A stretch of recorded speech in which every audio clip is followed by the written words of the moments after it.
What's up, Eagles Nation? What's going on, NFL world? How you doing, division rivals? This is Steven Hyder with Gate City Sports Channel, the sports channel where the cerebral NFL fan comes for about 10 minutes of daily content. Good morning, good afternoon, or good evening, whenever it is you get around to watching this, guys. Once again, Steven Hyder, Gate City Sports Channel. All right, guys, today's topic.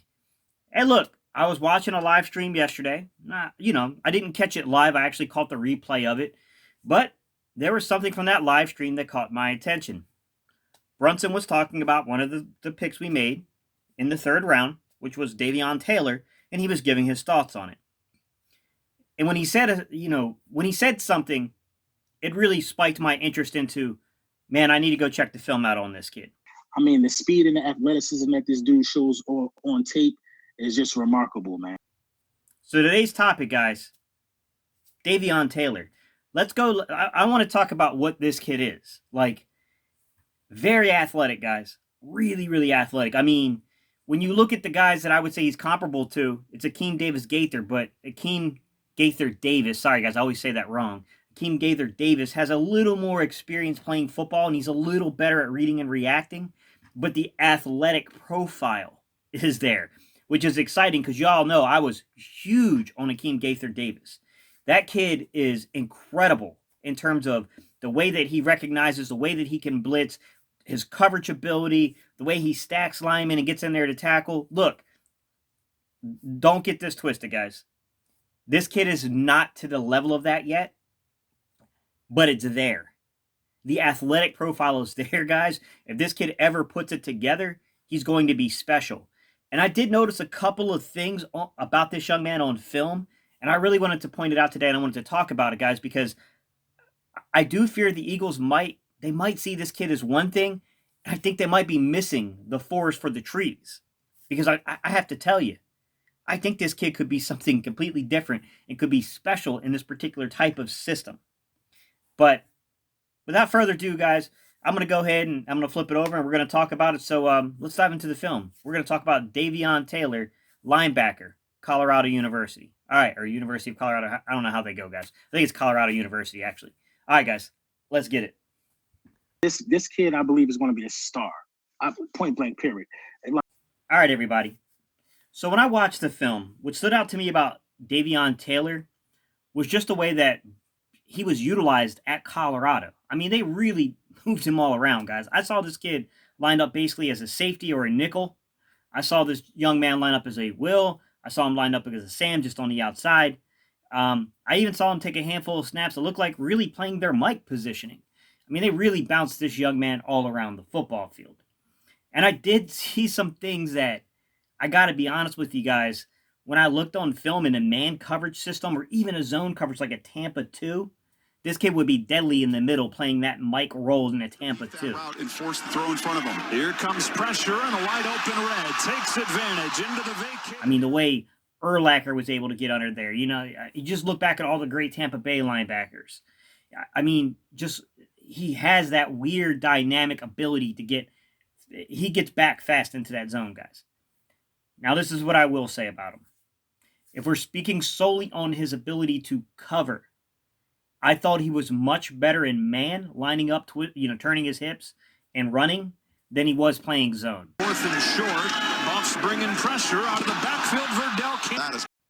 And I think that's a lot to do with his background, guys. If you haven't heard, you're under a rock, guys, because, man, it's been reported widely. I know I'm not exactly breaking this story, guys. The young man really didn't get an opportunity to play too often in high school because, unfortunately, due to his religious, restrictions or whatever, he couldn't play. The day that the games were on conflicted with, I guess, religious scheduling or something. I don't know the exact circumstances or denomination he was, anything like that, guys. I just know that he couldn't play. So he ended up going to a community college or junior college, spent 2 years there, and then he transferred into the University of Colorado or Colorado University, however they go. Here's the thing. When you look at zone, you can see that inexperience play out on this young man. This receiver is going to get Davion Taylor to open up those hips, guys. Get that gateway open. Sometimes he really gets sold on basically the top of the routes then by a receiver. Better slot receivers are going to definitely get him early on in his career just because he's got to learn the familiarity. He's got to learn his responsibilities better. And there were times where I saw him definitely get himself confused. And then other times, I think he overreacts to a play. He sees a guy like they'll flash out to the flats, and he'll leave his area of responsibility, which completely opens up his zone. And then it could be a horrible situation. Had the player made the play, the quarterback made a better throw. You know what I mean? Like it could have been a really bad situation. 9. Herbert pumps. Now floats. End zone through the hand. I'm not going to sit there and disguise this, guys. I'm not going to hide it from you. He's going to have to develop. And this is where I think Ken Flagel comes into play here when it comes to teaching this kid zone responsibilities. I think Ken Flagel is the key. He's got to develop this young man because the athletic profile is absolutely there, guys. This kid has those intangibles, those things you can't teach. Your mother either gave it to you or you ain't got it. And this young man, he's got it. Cross territory. Shotgun snap to Eason. Here comes pressure again. He got hit and sacked. If we look at this young man's run defense, this is a young man that I think has tremendous abilities. But I want to be honest. Davion Taylor's actual skill set right now is very raw when it comes to run defense.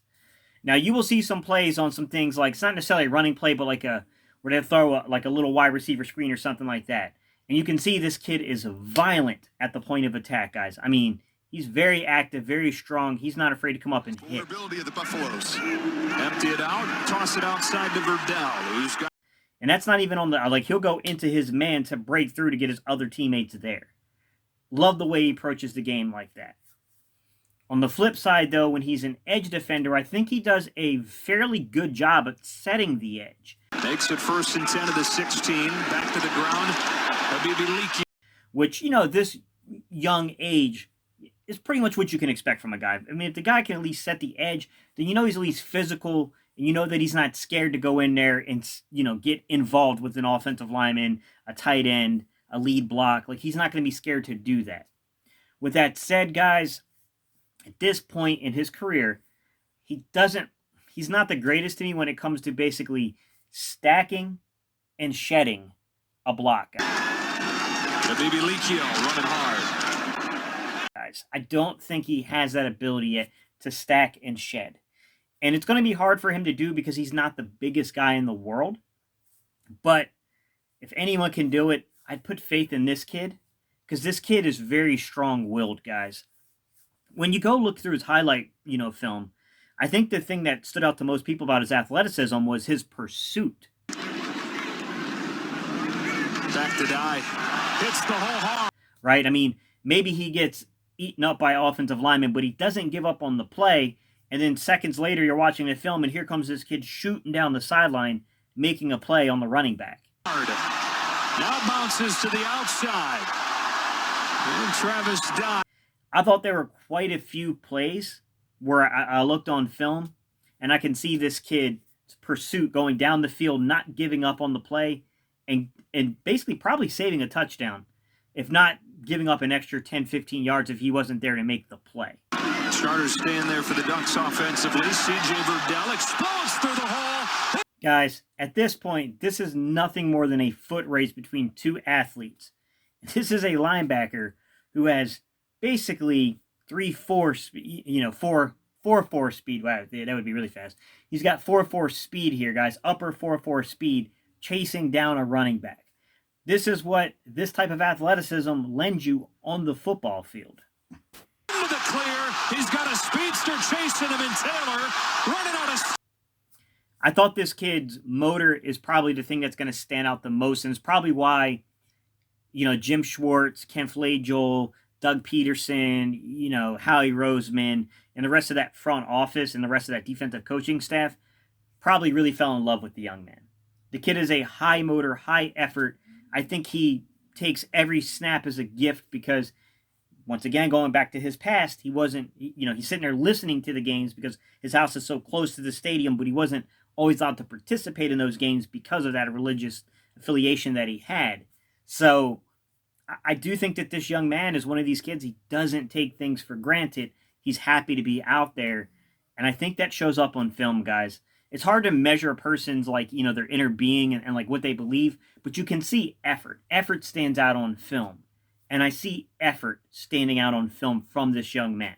And I'll take an effort guy 10 times out of 10, guys. I love guys that give total effort. 37-yard line and a snap through Herbert's hands. He chases it back to the 20. Davion Taylor is an exceptional athlete, guys. I'm excited to see what this kid can produce and do on the football field, but make no mistakes about it, guys. He is a developmental piece. I don't know how early he's going to contribute on the field outside of special teams production, because I do think this young man can definitely get on, mix it up. I mean, as fast as this kid is, as athletic as this kid is, and he probably can play some sub-package defense right from the start. I just don't know if you're going to see him as an every down linebacker year one. I'm not too sure, man. I mean, the athletic traits are there. We have to see how this works out, though, like how the development comes along. You know, how fast can he pick up these concepts? How quickly can he understand these coverage zones, how to play zone?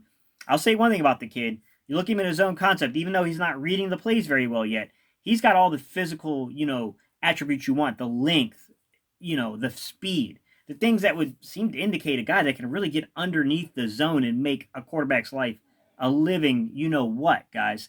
So I like the young kid, but you already know what time it is. You already know I'm going to ask you. We know what I think about the young man, but I want to know, what do you think about this young man? All right, y'all, leave your opinions down below. Let me know what you think. I thoroughly enjoyed the guy's film. I thought it was a good recommendation by Brunson to go watch the film, because I got to tell you, it's hard not to watch this kid's film and not go, wow, this kid is super crazy athletic here. All right, y'all. Peace. I'm out of here. You know how we end these videos. We go EAGLES.